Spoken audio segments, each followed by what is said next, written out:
Ladies and gentlemen, good evening.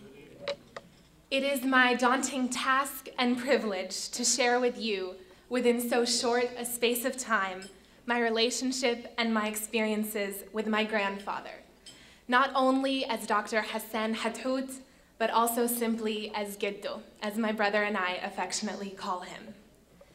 For as long as I can remember, visits to my grandparents throughout the week were routine. We always went, and they were always there.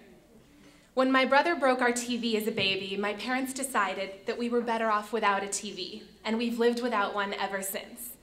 So visits to my grandparents naturally meant a chance for my brother and me to catch up on all the TV we missed at home.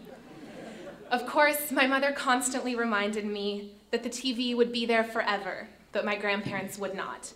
I would listen and feel guilty, but when the next visit came around, the routine would stay the same. One day, however, having already survived cancer and heart failure, my grandfather had a stroke, and the routine changed completely. As he lay in the hospital, my mother's words came back to me, and with them a strong feeling of guilt.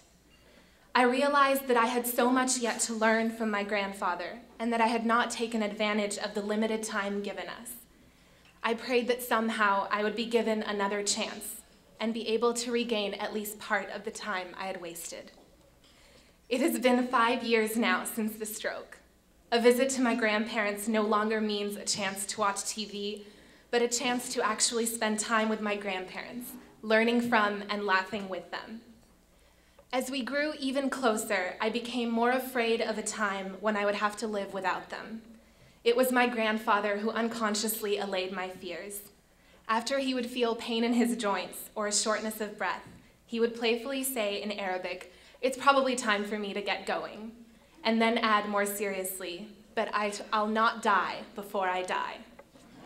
No matter how close death came, he would not stop living and enjoying life. My grandfather's stroke taught me that life is short and that I have to take advantage of the limited time given me. But Giddo himself taught me that death is not to be feared, that it is simply a natural part of life. The fact that something ends is no reason not to still enjoy it. One of my most memorable experiences with my grandfather is, of course, the writing of his most recent book, Audible Silence. Because of his stroke, his right arm was still weak, so I gladly became his personal secretary. He dictated his stories to me, some that I had heard many times before, and others that I had never heard at all. It was one of the most rewarding experiences of my life. I had heard my grandfather many times before stress the importance of loving rather than hating.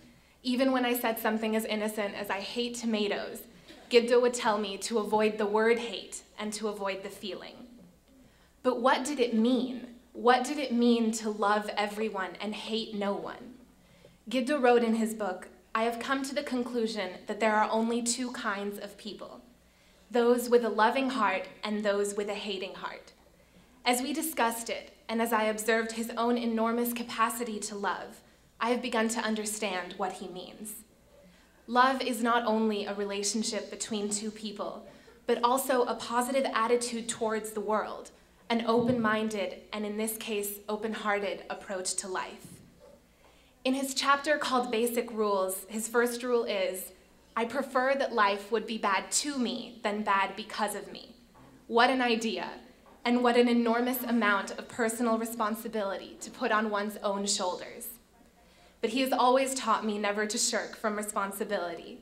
Even when I was very young, I can remember him looking straight into my eyes and saying, "Sarah, duty before pleasure, always."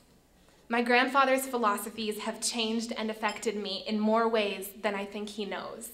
These stories and lessons have been an invaluable guide.